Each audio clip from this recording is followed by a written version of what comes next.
नमस्कार। विधानसभा चुनाव को लेकर सरगर्मियां तेज हैं और विधानसभा के चुनाव को लेकर जयवर्धन न्यूज़ का प्रयास है कि हर गांव ढाणी में लोगों की बातें सामने आए, दावेदारों की बातें सामने आए और प्रत्याशियों के दावे भी हम आप तक लेके आएँ, राजनीतिक दलों के दावे भी हम आप तक पहुंचाएं। और इसी कड़ी में हमारा प्रयास है कि जो पिछले चुनाव हैं, अलग अलग चारों विधानसभा हैं, हर विधानसभा के साथ पुराना क्या इतिहास कहता है, ऐतिहासिक परिदृश्य क्या रहा, भाजपा कांग्रेस के साथ अन्य दलों की क्या स्थिति रही, हम प्रयास कर रहे हैं ऐसे पुराने ऐतिहासिक जानकारियां आप तक पहुंचाएं ताकि आपको आने वाले इस विधानसभा चुनाव के दौरान जो मतदान करेंगे, किस तरह से प्रत्याशी चुने, वह उसके लिए भी आपको पूरे परिदृश्य, पूरे ऐतिहासिक जानकारी से भी हमारे मतदाता अपडेट रह सकें।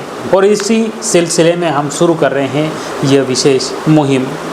राजसमंद विधानसभा की बात करते हैं और राजसमंद विधानसभा के साथ ही सबसे पहले मेवाड़ का परिदृश्य जानने का प्रयास करते हैं। कहा जाता है कि मेवाड़ जिस दल के साथ रहता है, सरकार उसी दल की बनती है, लेकिन यह मिथक भी 2018 के विधानसभा चुनाव में टूट गया।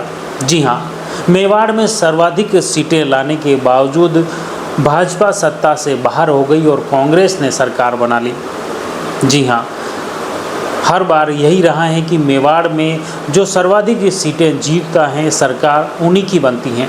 और पिछले 3-4 चुनावों में यही स्थिति रही। अगर कांग्रेस ने सर्वाधिक सीटें मेवाड़ से जीती तो सरकार उन्हीं की बनी, और बीजेपी ने अगर सर्वाधिक सीटें मेवाड़ से जीती हैं तो उन्हीं की सरकार प्रदेश में बनी है। लेकिन 2018 के चुनाव में यह मिथक टूट चुका है, जिसमें सबसे ज़्यादा सीटें मेवाड़ से भाजपा को मिली, लेकिन सरकार कांग्रेस ने बना ली और वहाँ मुख्यमंत्री अशोक गहलोत इस में सफल रहे और जो मुख्यमंत्री हैं और इस बार फिर से चुनावी मैदान में इसी दमखम के साथ में उतरे हैं। मुख्यमंत्री ये चाह रहे हैं कि फिर से सरकार रिपीट हो।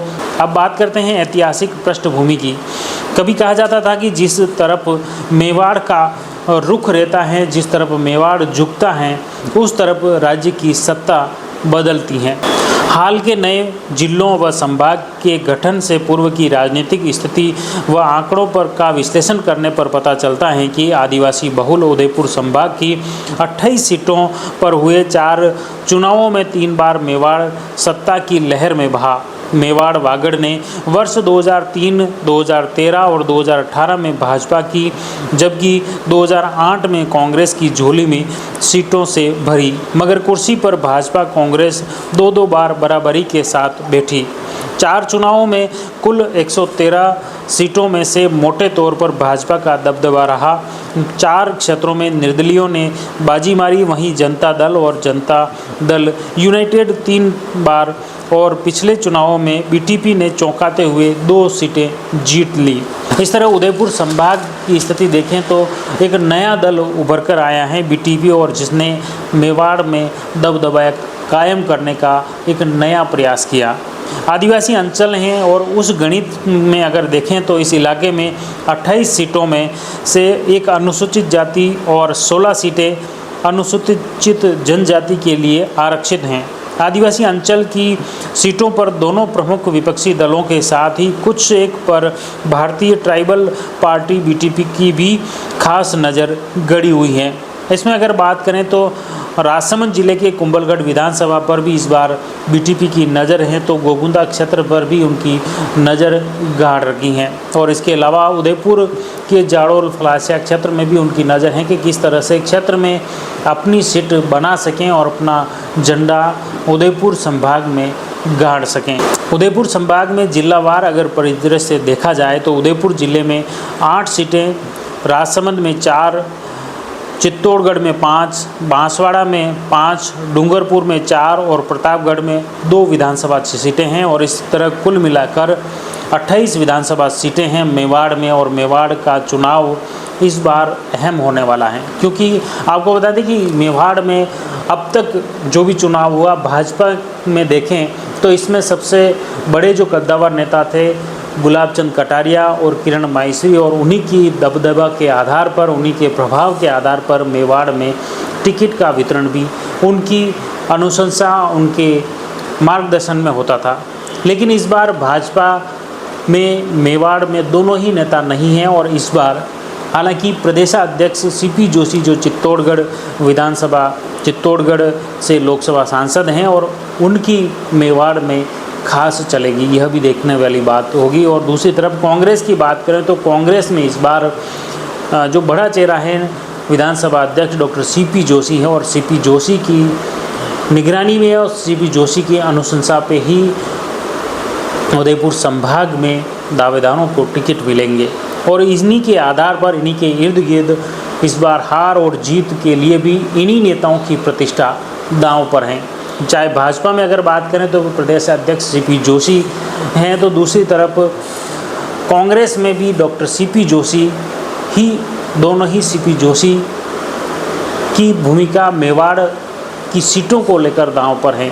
अब कौन जीतता है कौन हारता है ये तो आने वाला भविष्य बताएगा, लेकिन एक बार दोनों ही सीपी जोशी की भूमिका मेवाड़ की सीटों को जीतने को लेकर दांव पर लग चुकी हैं। अब अगर बात करते हैं पिछले चुनावों की तो 2003 में 29 सीटें जो थी उसमें भाजपा के पास 20 सीटें, कांग्रेस 7 सीटें और जनता दल 2 सीटों पर जीती और सरकार उस वक्त भाजपा की बनी। 2008 की बात करें तो उसमें 28 सीटें थी, उसमें भाजपा 6 सीटों पर जीती, कांग्रेस 20 सीटों पर जीती, जनता दल यू 1 सीट और निर्दलीय 1 सीट और इस दौरान कांग्रेस ने सरकार बना ली। इसके बाद 2013 की बारी आती हैं, 28 सीटें होती हैं विधानसभा में और भाजपा फिर 24 सीटों पर विजय हासिल करती हैं और कांग्रेस मेवाड़ में सिर्फ 2 सीटों पर सिमट जाती हैं। जनता दल यू के पास खाता भी नहीं खुलता है, तो दूसरी तरफ निर्दलीय प्रत्याशी 1 सीट लेकर आता है और सरकार फिर से भाजपा बना लेती हैं। और इसके बाद फिर 2018 का चुनाव आता है, उस 18 के चुनाव में फिर गणित अलग रहती हैं। इसमें मुख्य रूप से भाजपा फिर 15 सीटें लेकर आती हैं, तो कांग्रेस के पास मेवाड़ में 10 सीटें रहती हैं। निर्दलीय 1 प्रत्याशी रहता है और इस बार नई पार्टी आती है बीटीपी, उनके पास 2 विधायक बनते हैं। हालांकि इन बीटीपी के दोनों ही विधायकों ने बाद में कांग्रेस का समर्थन दिया और उसी के चलते प्रदेश में गहलोत सरकार चली। तो ये रहे पिछले 4 चुनावों का गणित और 4 चुनावों के दौरान जो मेवाड़ का जो प्रभाव रहा वो भी हमने आप तक बताया है कि किस तरह से भाजपा और कांग्रेस का जो सत्ता के साथ में चलने के 2 दौर चले तो 2 दौर विरोधी में भी चले और इस तरह कहीं न कहीं जो 2018 में वह मिथक टूट गया कि मेवाड़ से जिस दल के साथ रहता है उसकी सरकार बनती है, वह मिथक भी 2018 के चुनाव में टूट गया। मेवाड़ में अगर उपचुनाव की बात की जाए तो राजसमंद, वल्लभनगर और धरियावद में उपचुनाव हुए थे। इस उपचुनाव में भी मुख्य रूप से राजसमंद विधानसभा में फिर से भाजपा ने अपनी सीट बरकरार रखी, तो दूसरी तरफ धरियावद में भाजपा से कांग्रेस ने सीट छीन ली। इसी तरह वल्लभनगर में कांग्रेस की जीत फिर से बरकरार रही। तो ये था उदयपुर संभाग जहाँ मेवाड़, मुख्य रूप से आपको बताऊं कि मेवाड़ के जो विधानसभा चुनाव हैं, मेवाड़ का जो रुख था ये पिछले 2003 से 2018 तक के चुनावों का कुछ इसी तरह रहा।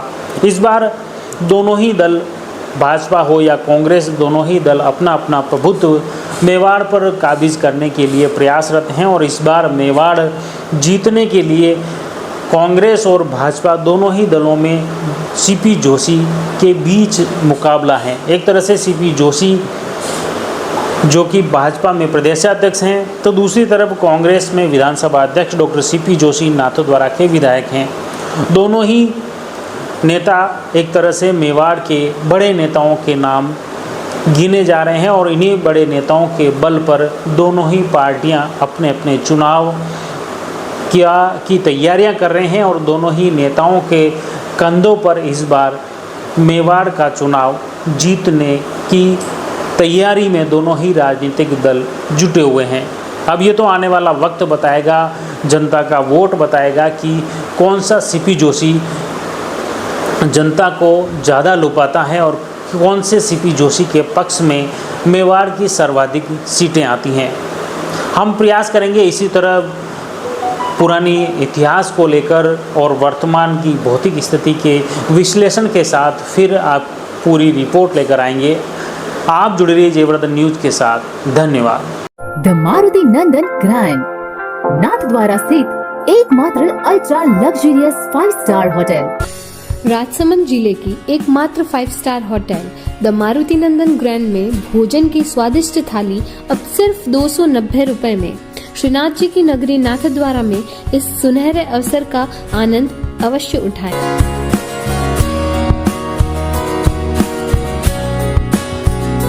मारुति नंदन ग्रैंड, थिंक नाथद्वारा, थिंक नंदन ग्रैंड।